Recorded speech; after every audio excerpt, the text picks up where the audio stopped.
Hello friends, मैं हूं सुशांत और हम पढ़ेंगे चैप्टर लाइफ प्रोसेस, जो कि है chapter number 6 class 10th biology section science text book का। इसका पहला लेक्चर हमने कवर कर लिया है। अगर आपने नहीं देखा है तो वो आप वीडियोस वाले सेक्शन में जाकर देख सकते हैं। पहले लेक्चर में हमने इस चैप्टर का इंट्रोडक्टरी पार्ट पढ़ा और हमने पढ़ा था कि लाइफ प्रोसेस किसे कहते हैं। लाइफ हम कैसे कह सकते हैं कि कोई ऑर्गेनिज्म वो लिविंग है कि नॉन लिविंग है, उसमें जीवन लाइफ है कि नहीं, वो जीवित है कि नहीं, या उसमें लाइफ है या नहीं। हमने क्राइटेरिया पढ़े, ग्रोथ, रिप्रोडक्शन, फिर consciousness, metabolic activity, cellular activity, ये सब पढ़े। और फिर हमने कुछ एनर्जी सोर्स के बारे में बात किया कि एनर्जी सोर्स क्या होते हैं। लाइफ प्रोसेस वो होता है कि जो मेंटेन करे और मोर एप्रोप्रिएटली लाइफ को सस्टेन करे। ठीक है, तो वो प्रोसेस जो लाइफ को सस्टेन करे, या अकॉर्डिंग एनसीईआरटी में लिखा है जो लाइफ का मेंटेनेंस करे। ठीक है, मेंटेनेंस करे मतलब जो भी प्रोसेस चले वो क्या करे। हमारे में यूनिट ऑफ लाइफ क्या है, हमने पढ़ा कि यूनिट ऑफ लाइफ है सेल। और अगर जिंदा रहना है सेल को या हमारे को किसी ऑर्गेनिज्म को, ऑर्गेनिज्म बने किससे होते हैं, सेल से। तुम या मैं कहूं या तो सेल को जीवित रहना है, लिविंग रहना है, या ऑर्गेनिजम्स को, तो उन्हें लगातार क्या करना पड़ेगा, प्रोसेस करने पड़ेंगे। और उन्हीं प्रोसेस को क्या कहते हैं, लाइफ प्रोसेस। वो प्रोसेस करते क्या है, मेंटेनेंस करते हैं। कैसे मेंटेनेंस करते हैं, जैसे कि एक सेल ने काम किया, एनर्जी उसमें वेस्ट हुई। ठीक है, एनर्जी लगता है किसी भी वर्क को करने में, तो वो एनर्जी यूज किया। ठीक है, ये एक तरह का क्या है, सेल का मेंटेनेंस ही है। सेल जिंदा रहने के लिए ही एनर्जी का यूज कर रहा है, लाइफ को मेंटेन रखने के लिए यूज कर रहा है एनर्जी का। तो ऐसे प्रोसेस जिसमें क्या हो, लाइफ मेंटेन रहे, लाइफ चलती रहे। ठीक है, और मेटाबॉलिज्म लाइफ में होता रहे, रिएक्शंस ऐसी हो जिससे क्या हो, सेल लिविंग स्टेट में रहे, इक्विलिब्रियम अटेन न करे। ठीक है, तो ये होता है लाइफ प्रोसेस। कौन कौन से लाइफ प्रोसेस थे उसके एग्जांपल भी हमने पढ़े थे। तो अलग अलग तरीके के हैं। न्यूट्रिशन, जिससे हमें एनर्जी मिलती है, न्यूट्रिशन एनर्जी मिलती है। फिर एनर्जी मिल गई, अब कोई भी वर्क कर सकते हैं, जैसे हम लोकोमोशन कर सकते हैं, लोकोमोशन हो सकता है। फिर ट्रांसपोर्टेशन हो सकता है, चीजों का एक जगह से दूसरी जगह तक ट्रांसपोर्ट को बोलते हैं ट्रांसपोर्टेशन। या और हो सकता है आपका एक्सक्रीशन, कोई भी काम हो, एनर्जी वेस्ट हुई एनर्जी, कुछ भी चीज प्रोडक्ट बना, उस प्रोडक्ट का यूज हुआ, यूज होने के बाद कुछ ना कुछ वेस्ट जरूर बनता है। जैसे हमारे बॉडी में वेस्ट क्या होता है, अगर डाइजेशन की बात नहीं करें, अगर हम बात करें मेटाबॉलिक वेस्ट की, तो वो होता है यूरिन में से निकलता है, वो होता क्या है, यूरिया। ठीक है, यूरिया, उसे क्या करते हैं हम, एक्सक्रीट करते हैं। ठीक है, वो एक्सक्रीटरी सिस्टम से होता है एक्सक्रीशन। तो इतना हमने समझ लिया कि लाइफ क्या है। लाइफ रिजल्ट है, किसका रिजल्ट है, सम ऑफ मेटाबॉलिक रिएक्शंस का। जितने भी बॉडी के अंदर रिएक्शंस चल रहे हैं, वो जब सही ढंग से चलते हैं, या वो तोड़ने वाले रिएक्शंस हो कैटाबॉलिज्म, या जोड़ने वाले रिएक्शंस हो एनाबॉलिज्म, दोनों के सम से ही क्या सस्टेन होता है लाइफ। वही रिएक्शंस जब बड़े पैमाने पर होती हैं, तो एक न्यूट्रिशन, उनके साथ जब केमिकल और फिजिकल प्रोसेस मिलता है, बायोलॉजिकल प्रोसेस के साथ केमिकल और फिजिकल प्रोसेस मिले, तब ये सब वर्क होते हैं। तो इसमें सबसे पहला क्या है, न्यूट्रिशन। न्यूट्रिशन पढ़ने से पहले एनसीईआरटी के पेज नंबर 95 पर कुछ क्वेश्चंस दिए हुए हैं, और वो क्वेश्चंस रिलेट करते हैं जो हमने पहले लेक्चर में पढ़ा था। तो वो कौन कौन से क्वेश्चंस हैं, हम उन्हें थोड़ा डिस्कस कर लेते हैं। ये चैप्टर के एंड में नोट्स भी प्रोवाइड किए जाएंगे, उसमें इनके आंसर्स रहेंगे, बस हमें इन्हें डिस्कस करना है और सिर्फ हम समझ लेते हैं कि इनके आंसर्स क्या हो सकते हैं। पहला क्वेश्चन है, why is diffusion insufficient to meet the oxygen requirement of multi cellular organisms like human. तो यहां पर ये पूछ रहा है, क्वेश्चन ये है, हमने पढ़ा था डिफ्यूजन, हमने 9th क्लास में चैप्टर में डिफ्यूजन पढ़ा, और मैंने पिछले लेक्चर में भी, इसके पहले लेक्चर में भी डिफ्यूजन के बारे में थोड़ा सा बताया था। तो इसका कहना है कि diffusion multi cellular organisms, general बात करें, क्वेश्चन ये कह रहा है आपसे सीधा सीधा कि डिफ्यूजन है वो मल्टी सेलुलर ऑर्गेनिज्म जैसे कि ह्यूमन में कोई रिक्वायरमेंट पूरा क्यों नहीं कर पाता है। तो डिफ्यूजन क्या है, एक सब्सटेंस का अपने हाइयर कंसंट्रेशन से अपने लो कंसंट्रेशन पे जाना, ठीक है, वो होता है डिफ्यूजन। अब मैंने पिछले लेक्चर में आपको बताया था कि मान लीजिए कोई यूनिसेलुलर ऑर्गेनिज्म है, तो उसकी जितनी भी रिक्वायरमेंट है, ये यूनिसेलुलर ऑर्गेनिज्म है, वो उसके पास डिफ्यूजन से पहुंच जाती है। यूनिसेलुलर ऑर्गेनिज्म है, सिर्फ ये एक ही सेल है, इसकी सरफेस, आउटर सरफेस हर तरफ से इन्वायरमेंट से जुड़ी हुई है, कनेक्टेड है, तो ये डिफ्यूजन से इसकी बॉडी की हर सरफेस ले सकती है, या सेल की हर सरफेस से ये अपना जो भी रॉ मटेरियल है वो कलेक्ट कर सकता है। ये तो हो गई यूनिसेलुलर ऑर्गेनिज्म। तो इसे हर चीज डिफ्यूजन से मिल जाता है, फूड मिल जाता है, ट्रांसपोर्ट भी डिफ्यूजन से हो जाता है, कोई भी सब्सटेंस अंदर आना है तो बाहर जाना है, एक्सक्रीशन वो भी हो जाता है। लेकिन अगर हम बात करें मल्टी सेलुलर ऑर्गेनिजम्स की, जैसे कि मल्टी सेलुलर ऑर्गेनिज्म, मेरा ये एक हैंड, मान लीजिए ये हैंड का सेक्शन है, ये इसमें इधर सेल्स होंगे माइक्रोस्कोपिक लेवल पर, इधर भी होंगे, फॉर एग्जांपल समझने के व्यू से। तो जो आउटर सेल्स हैं, मान लीजिए वो तो अपना रिक्वायरमेंट डिफ्यूजन से पूरा कर लेंगे, पर जो इनर सेल्स, अगर इन्हें कोई मीडियम में रखा हो, तो इनर सेल्स ये तो इन्वायरमेंट से डायरेक्टली कनेक्टेड नहीं है। या हम प्लांट्स देखते हैं, ये तो बात हो गई ह्यूमन में, मैं अपने हैंड की, किसी ह्यूमन हैंड की बात किया। अगर प्लांट्स में हम देखें तो उनका जो स्टेम होता है वो बहुत थिक होता है, ठीक है। बाहर साइड जो सेल्स हैं वो तो डिफ्यूजन से, मान लीजिए CO2 चाहिए प्लांट को फोटोसिंथेसिस के लिए, तो वो तो डिफ्यूजन से वो ले लेंगे, जो भी उनको CO2 चाहिए या ऑक्सीजन छोड़ना है वो काम वो डिफ्यूजन से कर लेंगे, और एक्सक्रीशन भी। पर जो अंदर सेल्स हैं वो तो कनेक्टेड नहीं है इन्वायरमेंट से, तो वो डिफ्यूजन कैसे करेंगे। तो इस क्वेश्चन का आंसर ये बनता है कि since due to large number of cells, multi cellular organism में सेल बहुत लार्ज नंबर के होते हैं और डिफ्यूजन का प्रोसेस इनसफिशिएंट हो जाता है, मतलब उतना अमाउंट दे भी नहीं पाता है, और जो मल्टी सेलुलर्स में सेल जो अंदर है बॉडी में इनर साइड पे है वो कनेक्टेड नहीं होते हैं इन्वायरमेंट से, तो वो डिफ्यूजन कर नहीं सकते हैं। पर हमारे बॉडी में रेस्पिरेटरी सिस्टम डिफ्यूजन का बहुत अच्छे से इस्तेमाल करता है, लंग्स में एल्वियोलाई में डिफ्यूजन होता है। तो कोई ये भी पूछ सकता है कि डिफ्यूजन तो होता है मल्टी सेलुलर में, होता है, पर पूरी बॉडी उस प्रोसेस को नहीं यूज करती है।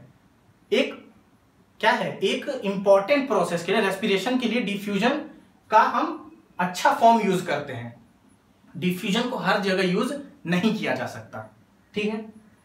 तो ये क्वेश्चन है, इसका आंसर नोट्स में मिल जाएगा। व्हाट क्राइटेरिया, दूसरा क्वेश्चन है, what criteria do we use to decide whether something is living या अलाइव। तो ये क्वेश्चन है कि हम कैसे पता लगाएं, क्या क्या क्राइटेरिया, कौन कौन से बिंदु हैं जिससे पढ़कर हम ये, या जिससे देखकर हम ये बता सके कि कोई लिविंग है या नॉन लिविंग।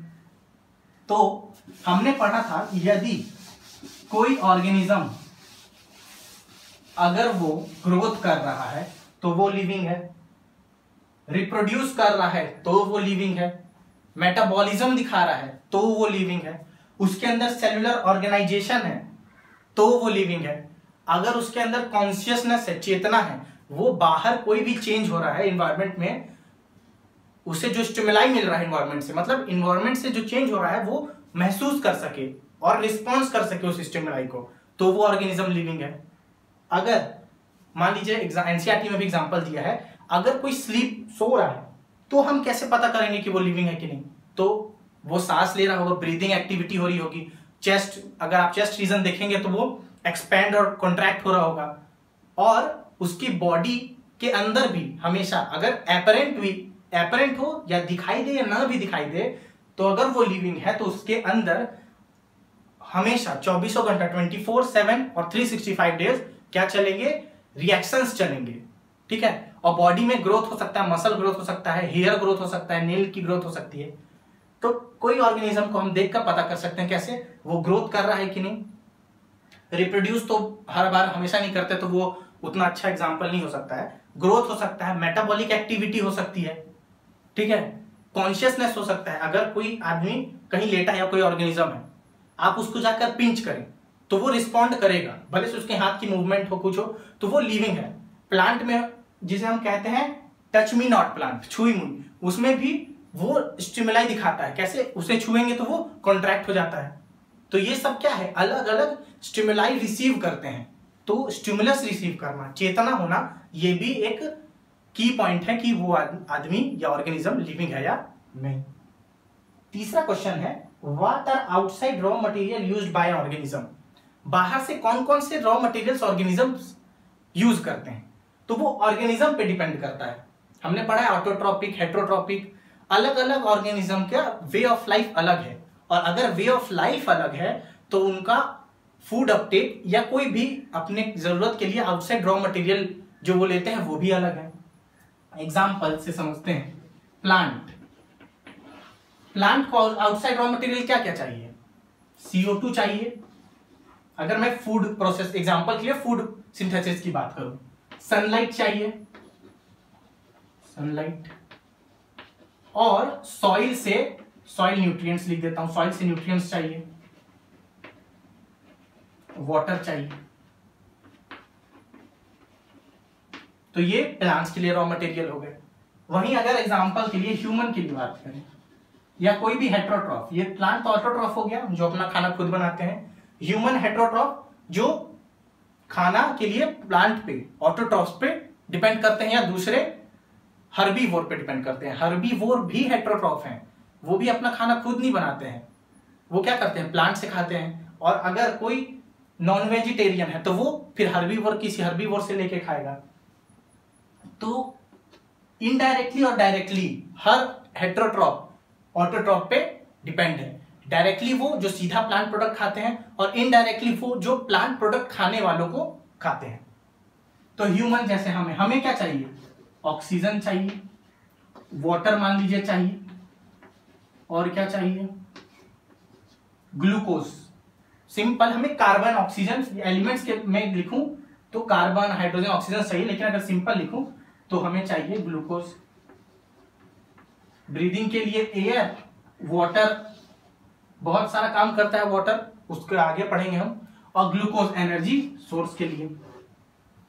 प्रोटीन्स भी चाहिए, न्यूट्रिएंट्स, मिनरल्स, ये सब भी चाहिए। तो जैसा ऑर्गेनिजम्स, जैसा उसका बिहेवियर, जैसा उसका हैबिटेट, जैसा उसका लिविंग का तरीका, वे ऑफ लाइफ, उसी हिसाब से उसे रॉ मटेरियल की जरूरत पड़ती है। और जो फोर्थ और लास्ट क्वेश्चन है वो है, what process would you consider essential for maintaining life. अभी हमने पढ़ा वो सब प्रोसेस जो लाइफ को सस्टेन करे, वो लाइफ को एसेंशियल है, लाइफ के लिए एसेंशियल है। ऐसे कौन कौन से प्रोसेस जो लाइफ सस्टेन करते हैं, न्यूट्रिशन, भाई अगर एनर्जी ना मिले तो लाइफ सस्टेन नहीं हो सकता, तो न्यूट्रिशन।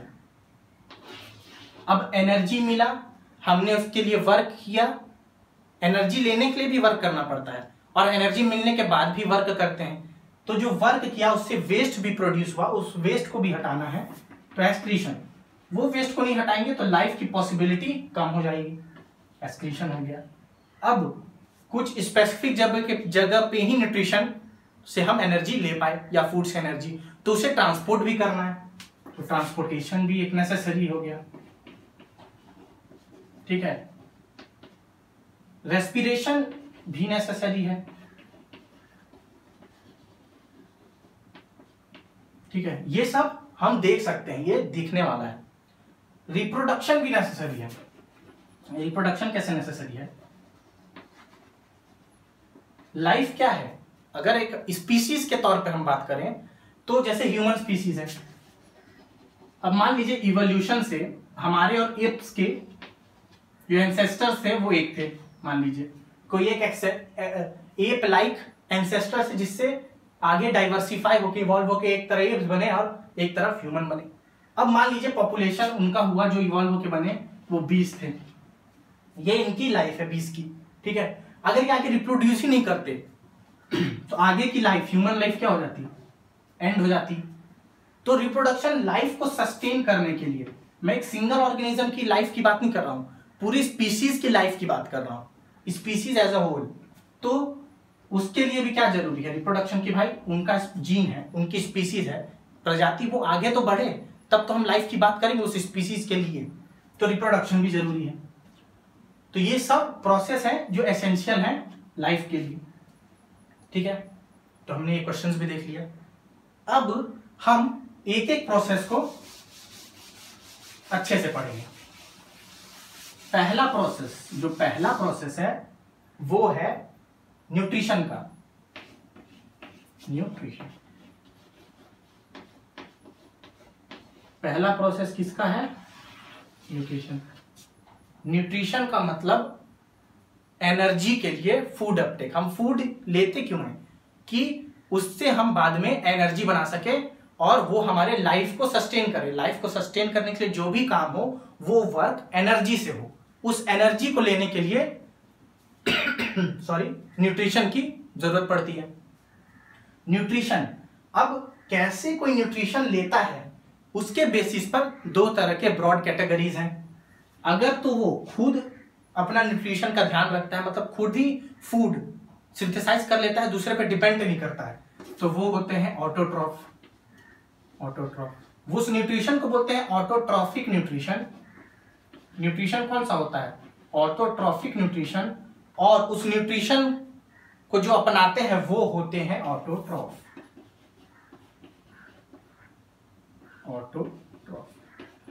वहीं दूसरे side on the other hand जो दूसरे पर डिपेंड होते हैं, ऐसे न्यूट्रिशन को बोलते हैं हेट्रोट्रॉफिक न्यूट्रिशन। और ऐसे न्यूट्रिशन एग्जिबिट करने वाले, ऐसे न्यूट्रिशन दिखाने वाले को हेट्रोट्रॉफ बोलते हैं। अब ऑटोट्रॉफ और हेट्रोट्रॉफ में बेसिक अंतर समझिए। ऑटोट्रॉफ वो होते हैं जो अपना फूड खुद सिंथेसाइज करें, जैसे कि प्लांट्स अपना फूड खुद सिंथेसाइज करते हैं। रॉ मटेरियल हमने पढ़े, सनलाइट, कार्बन डाइऑक्साइड, वाटर और सॉइल में से न्यूट्रिएंट्स और मिनरल्स। तो जो प्लांट्स हैं, जो प्रोसेस को एग्जिबिट करते हैं उसे कहते हैं फोटोसिंथेसिस। और सिर्फ प्लांट्स ही नहीं करते हैं ऑटोट्रॉपिक न्यूट्रिशन, कौन कौन करता है, बैक्टीरिया भी करते हैं, ठीक है। बैक्टीरिया, प्लांट्स, एल्गी को भी प्लांट्स में ही, जो सबसे नया हमने रॉबर्ट विटेकर वाला क्लासिफिकेशन पढ़ा उसमें एल्गी को प्लांट्स में लिया गया है। फिर हमने क्या पढ़ा, 6 किंगडम क्लासिफिकेशन भी पढ़ा, उसमें 6 किंगडम बना दिए गए हैं। उन 6 किंगडम में से प्लांट्स, बैक्टीरिया, एल्गी, ये सब, एल्गी को हम कंसीडर कर सकते हैं प्लांट्स में ही, तो मेनली प्लांट्स और बैक्टीरिया ही ये प्रोसेस दिखाते हैं।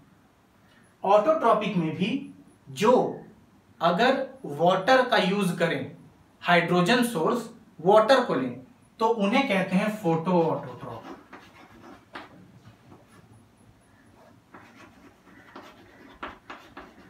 मतलब अगर फोटोसिंथेसिस हायर क्लास में पढ़ेंगे तो हमें पता चलेगा कि जो फोटो ऑटोट्रॉप में जो वाटर का यूज करते हैं वही ऑक्सीजन इवॉल्व कर सकते हैं। और दूसरा हो सकता है अगर कोई केमिकल सब्सटेंस ले, इनऑर्गेनिक केमिकल सब्सटेंस, तो वो होते हैं कीमो ऑटोट्रॉप। जैसे अगर H2S का यूज करें वाटर के बजाय तो वो होते हैं कीमो। अगर केमिकल का यूज करें, इनऑर्गेनिक केमिकल्स का, तो वो कीमो ऑटोट्रॉप। और अगर सनलाइट और वाटर इसका यूज करें तो वो photo autotroph. Photo means light और कीमो मींस केमिकल, ठीक है। तो वो केमिकल का यूज हो रहा है, H2S एक तरह का केमिकल है। वाटर भी है लेकिन मेनली इसमें हम लाइट को ज्यादा महत्व देते हैं। तो ये है फोटो ऑटोट्रॉप और कीमो ऑटोट्रॉप। हेटेरोट्रॉप क्या होते हैं, हम इसे ऑटोट्रॉप को आगे उसका प्लांट्स में क्या क्या स्ट्रक्चर होते हैं वो भी पढ़ेंगे, पर थोड़ा हेटेरोट्रॉप का ओवरव्यू ले लें।